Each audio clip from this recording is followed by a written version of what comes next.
खां पोइ हिकु छोलो प्रसाद जे रूप में खाइणो आहे।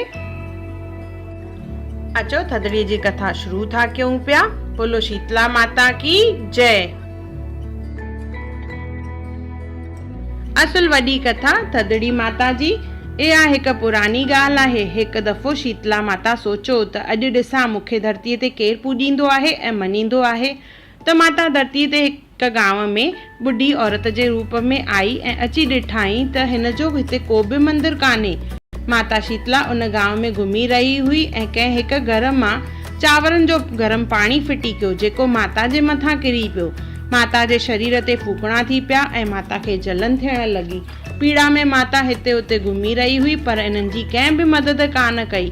तॾहिं हिकु कुंभारनि जेका मिटीअ जा मटका ठाहींदी हुई उन ॾिठो त ॿुढी माई जा जली वई आहे, उन जे शरीर ते फूकणा थी पिया आहिनि, उहा सही न थी सघे। तॾहिं हिन औरत माता खे चयो, अम्मा हेॾे अची वे त मां तुंहिंजे मथां थधो पाणी थी विझां। हीअ अंदरां मटको खणी आई ऐं माता जे मथां पाणी विधाई ऐं चयाईंसि, अम्मा मुंहिंजे घर में राति वारी थधी रबड़ी ऐं ॾही ऐं रोट पियो आहे, मां तोखे ॾियां थी। थधी ॾही रबड़ी ऐं रोट खाइण सां माता खे आराम मिलियो, जलन घटि थी। उन खां पोइ कुमारनि चयसि, अम्मा मां तुंहिंजा वार लसाड़े चोटी कयां। जीअं उहा फणोटे सां वार लसाड़ण लॻी त हिन कुमारनि ॾिठो त अम्मा जे मथे ते हिकु अखि आहे। जा ॾिसी हीअ ॾकी भॼण लॻी। तंहिं ते अम्मा चयसि हिनखे, पुट भॼ न, मां का भूत प्रेत न आहियां, मां माता शीतला आहियां। ईअं चई पंहिंजे असली रूप में अची वई। चइनि हथनि वारी हीरनि जवाहरातनि सां सजियल ऐं सोनो मुटुक पातल हुयसि। कुमारनि माता खे ॾिसी सोचण लॻी, माता खे किथे विहारियां। माता खे चयाईं त मां ग़रीब आहियां, मुंहिंजे घर में वेहण जे लाइ आसन बि कान्हे, त मां तव्हांखे किथे विहारियां। तॾहिं माता उन कुमारनि जे घर में बीठल गॾ ते वेठी, हिकु हथ में ॿुआरी ऐं हिकु हथ में मटको खयाईं। ॿुआरीअ सां माता हिन जे घर जी सॼी दरिद्रता ऐं ग़रीबीअ खे मेड़े मटके में विधो ऐं फिटी कयो। माता हिन कुमारनि खे चयो त अॼु मां तोमां ख़ुशि थी आहियां, तो मूंखे अॼु थाधल पहुचाई आहे, तोखे जेको वरदान घुरणो हुजे घुर। त कुमारनि चयसि, जीअं मुंहिंजे घर जी दरिद्रता दूर थी आहे तीअं जेको बि तव्हांखे भक्ति भाव सां थधो जल ॾही ऐं पारूथो यानी हिकु ॾींहुं पहिरियों ठहियल खाधो चाढ़े त उन्हनि जे घर जी ग़रीबी ऐं दरिद्रता दूर थी वञे। सुहागणिन जा सुहाग सलामत रहनि, उन्हनि जी गोद भरियल रहे, धंधे वापार में बरकत हुजे। माता इहो ॿुधी चयसि, तथास्तु। इन करे जेको बि थदड़ीअ ॾींहुं शीतला माता जो व्रत रखंदो आहे, कथा ॿुधंदो आहे, माता खे थधो रखियल खाधो चाढ़ींदो आहे त उन्हनि जी सभु मनोकामनाऊं पूरियूं थींदियूं आहिनि। बोलो शीतला माता की जय।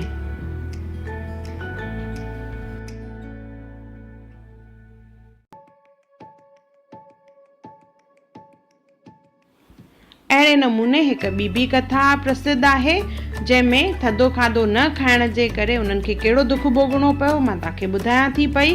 हिकु दफ़ो थदड़ीअ ते हिकु ॿुढी अम्मा ऐं उन जूं 2 नुंहरूं विर्त रखियो। उन ॾींहुं सभिनी खे रखियल खाधो खाइणो हो। उन्हनि लाइ हिननि हिकु ॾींहुं पहिरियों ई खाधो तयारु कयो। ॿिन्ही नुंहरुनि खे कुझु महीना पहिरियों ई उन्हनि खे ॿार थिया हुआ। हू सोचे रहियूं हुयूं त इहो थधो खाधो असां खाईंदासीं त इन पारूथे खाधे खाइण सां असांजा ॿार बीमार न थी पवनि। त इन्हनि छा कयो, चोरीअ ई गरम खाधो ठाहे करे और खाधाऊं, जंहिंसां शीतला माता नाराज़ थी वई ऐं 2 बालक बीमार थी पिया।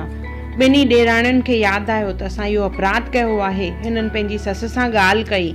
हिननि जी ससु हिननि खे ॿुधायो त इहो माता जे प्रकोप जे करे थियो आहे। हाणे वरी ॿिए साल तां थदड़ीअ जो व्रत रखिजो।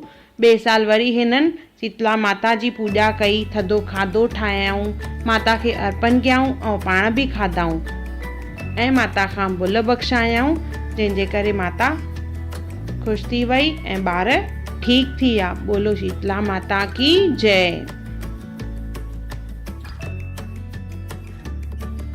माता जो भॼन चइबो आहे, सावण माह जी सत आई भरियूं झोलियूं ॾे, जहिड़ी सती शीतला तहिड़ो मुंहुं करे, सतीअ ॼावा 7 पुट जैसां घर सुहे, नीली घोड़ी जो चढ़े सो सतीअ सुहाग, पुट खटी घर आया वरियो मुंहिंजो भाग, भाउर खटी घर आया वरियो मुंहिंजो भाग, सती ओढ़े सती पाड़े सती घर आई। ईअं चई करे माता जी स्तुति कबी आहे। स्तुतिअ में अखियुनि ते अखड़ियूं लगाए करे चइबो आहे, सावण माह जी सतह आई आई कृष्ण पक्ष, जड़ थदी जर प्यारी माता थदा भोजन दे, जहिड़ी शीतला माता तू थदी तहिड़ा भोजन दे। बोलो शीतला माता की जय।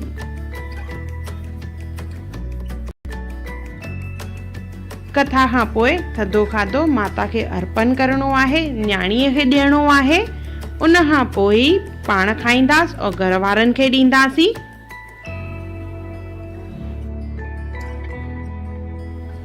कथा पूरी थियण खां पोइ हिकु सोन जो प्रतीक हूंदो आहे पनरो, जंहिंखे चइबो आहे, उहो कथा खां पोइ सुहागणूं औरतूं पाईंदियूं आहिनि।